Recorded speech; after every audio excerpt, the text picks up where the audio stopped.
I've seen my fair share of Trainwreck television over the years, but Kamal's appearance on the project was pure carnage. The guy's flip-flopping more than a fish in a Faith No More film clip. Kamal is a fairly prolific tweeter. Actually, he's more than that. He's a self-confessed social media addict who has in the past partly attributed his social media use to the breakdown of his marriage. I think she was just sick and tired and frustrated. I'm consumed with internet, Facebook. I'm twitting. I'm like a bird twitting from morning till night. Yeah. Given his social media history, it was probably no surprise that come mid-September and the release of the John Farnham ad, Kamal decided the time was right to wade into the voice debate on Twitter. Now let's back up for a second. Who is Kamal? For those that don't know, he's kind of like a lounge singer from the 60s or 70s. Most Aussies probably remember him from his frequent appearances on Hey Hey It's Saturday, where he was usually subjected to all sorts of crap that just wouldn't fly on TV today. His first no announcement garnered him a fair bit of attention. Maybe that was the point. He seemed to enjoy it. He even started promoting some of his old gear. I think the reality is that if he'd said he was voting yes, it would have probably gone largely unnoticed. But for many people, I'd guess it was hard to reconcile the fact that the guy subjected to all this was publicly supporting the no vote and therefore landing on the same side as neo-Nazis. Politics makes strange bedfellows. Side note.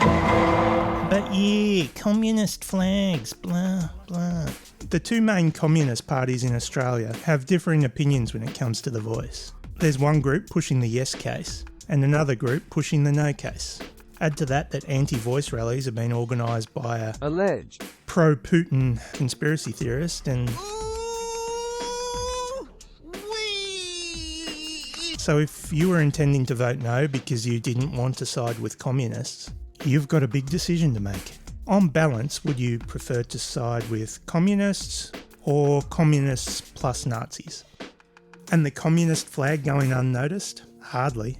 Then Kamal had a chat to a couple of blokes that hit him up with some truth bombs and he had a change of heart. And I'm delighted that I have changed my no to yes. This earned Kamal even more attention and he soaked up some time back in the spotlight. He lined up a few TV appearances to talk about his change of heart. There is no way I would have, my considered vote would never have been no. It would have always been yes. I really hope that no doesn't get in. It gets for a yes vote. I mean, because there is nothing to be gained by a no vote. Say yes. Thank you. One of these appearances was on The Project. Clearly the hosts, having seen the explosion of media around Kamal's newfound enthusiasm for yes, expected a nice little interview to highlight how, when people sit down and have a fact-based conversation, they find very few reasons to vote no. That we've coined today, Kamalmentum. But Kamal had other plans. Well, it started with a flippant no about 10 days ago. And then a few days later, I was persuaded to believe yes would be the way to go. And when I eventually got home, 48 hours later, I had reason to believe that I might have made a mistake. In fact, I did make a mistake. And knowing as much about it as I do know now than I did before, it is definitely a yes vote. And should just about wrap it up. Wait a minute, what's this? So hang on, Kamal, you were originally saying no and then you went to yes. So are you back on no? Yeah, because no is an informed decision. The first no was an uninformed decision, and then a yes was a semi-informed decision, and now 100% I am well and truly committed to saying no. At the moment, it's $40 billion a year. $40 billion a year. To the indigenous people. Where's the money going to? What are they doing with it? Sorry, where are you getting that figure from, Kamal? I beg your pardon? Where's that figure come from? The 40 billion? Yeah. Where? I saw it in, somebody told me. Maybe, I think I'm making it up. It's just you're saying that now your decision is fully informed. I think we're all interested to understand not how fully, you landed on this position. No, not fully informed as I could be in 48 hours. He repeated this figure a lot. All I know is that they're spending $40 billion. How are they spending that money? Kamal, obviously grateful to have you on. I feel we should probably just fact check the 40 billion figure because you've used it a few times and I know a lot of people are listening to you. I think there was a claim made by Tony Abbott some years ago that the National Indigenous Australians Agency spent $30 billion a year. That's been fact-checked as false. The government agency says it's never administered funding of $30 billion a year on Indigenous programs. Its total budget for 2022 and 23 was $4.5 billion. So I think it's probably just right, given that we are in a referendum and people are making up their minds, that we just get that right. Well, you know, I mean, we can split the difference, but the fact is... Sorry, Kamal, there's a big difference between $4 billion and $40 billion. No. That's okay. I made a mistake. Okay, the fact remains... Hamish McDonald did try to fact-check him in real time, although I think, to be fair to him, he was thinking of another debunked figure Tony Abbott had thrown around years ago. But it can be hard to fact-check in real time. All I know is that they're spending $40 billion. So this $40 billion figure Kamal refers to, from what I can tell, it comes from here, the Fair Australia website. Fair Australia is the campaign being pushed by Advance, who used to be known as Advance Australia. You might remember Advance thanks to some of their other fact-free, fear-based campaigns, including the 2022 election where they pumped out the Chinese Communist Party wants you to vote Labor billboards, as well as the highly coordinated campaign against independent Senator David Pocock, which really deserves a video all of its own. You may also have seen Advance's Executive Director Matthew Sheehan speaking at CPAC, a bargain bin version of something you might see in the US. But the big problem, which we discovered and which we suspected, was very few people knew about the referendum. But this was an opportunity, as it gave us a chance to shape the conversation, to talk about things like the Uluru Statement and treaties, all on our terms. A lot of the issues that Prime Minister Anthony Albanese and others have been caught up in have been specifically, strategically brought up by Advance. You're probably getting a sense by now that their whole strategy revolves around flooding the whole area with total shit and hoping that there's too much there for the average person to wade through to get to the facts. So that 40 billion figure, which like I said appears to come from here, which they say is a figure adjusted for inflation based on data from 2017. Fortunately, they even link the report it came from. The report's long. Maybe they were hoping no one would actually read the detail. Or flick past page 6. But here it is. Direct government expenditure. In 2015-16, total direct expenditure on Aboriginal and Torres Strait Islander Australians was estimated at $33.4 billion. That sounds like a lot until you realise that only $6 billion of that was Indigenous specific expenditure. The remaining $27.4 billion was on mainstream services. In other words, these are services that we all use and enjoy. You want to know how the money was spent, Kamal? It's right here in the report, the complete breakdown. It includes everything, ranging from education all the way through to defence. So what was the direct expenditure for the entire population in 2015-16? $556.1 billion. So $6 billion of that, or around 1%, was spent on Indigenous specific services in 2015-16. Yeah, but it's still more, isn't it? Sure, but if you want to understand why, that's also outlined in the report on page 14. A lot of it is just common sense sort of stuff.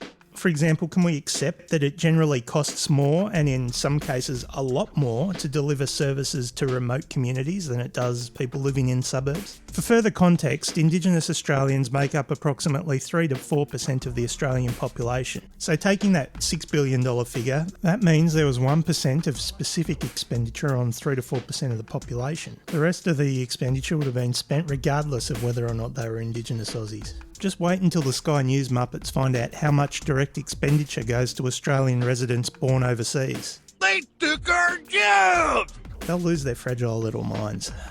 Anyway, this figure, and talking about $40 billion, if I had to be polite, I'd describe it as grossly misleading to the point of irrelevance. If I were to be a little less polite, I'd probably describe it as total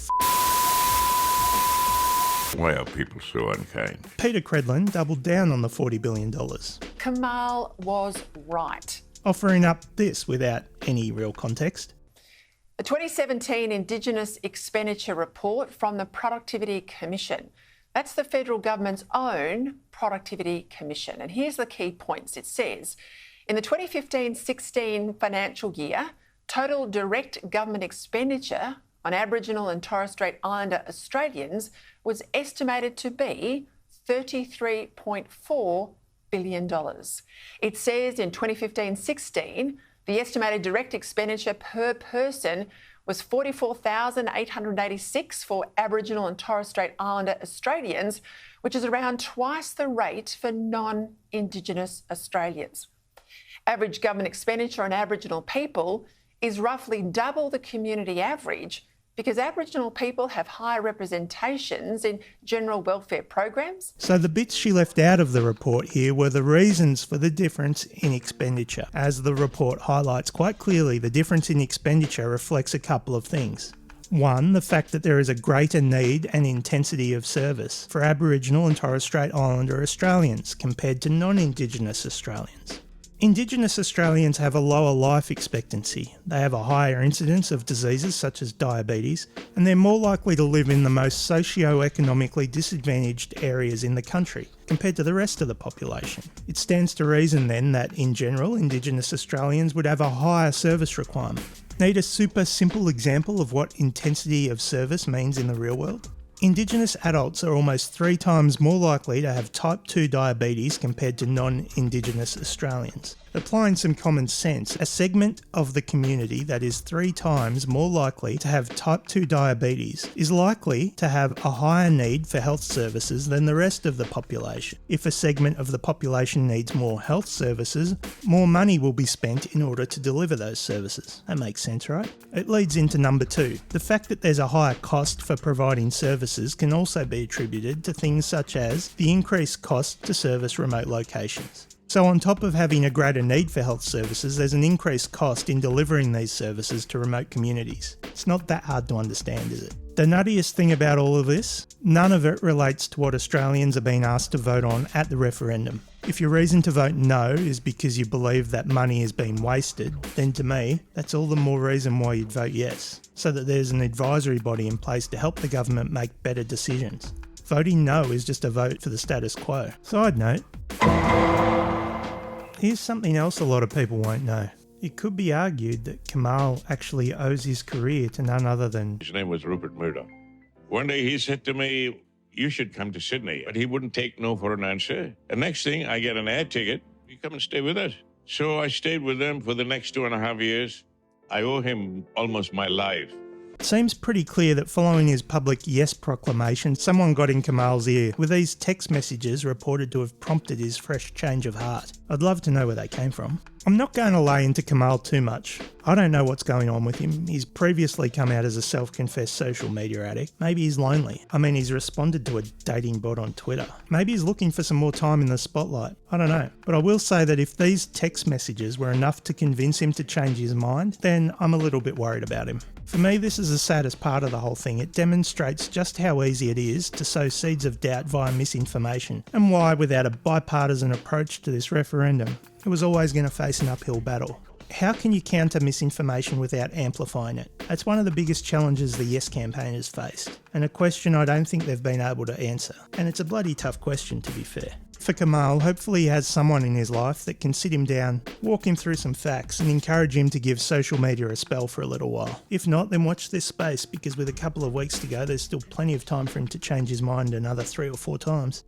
Kamal is one guy, one vote. His vote is worth no more or less than mine. That's the beauty of democracy, and people are free to vote how they like. I just hope that when people come to cast their vote, they're doing so based on fact, and not fear and misinformation.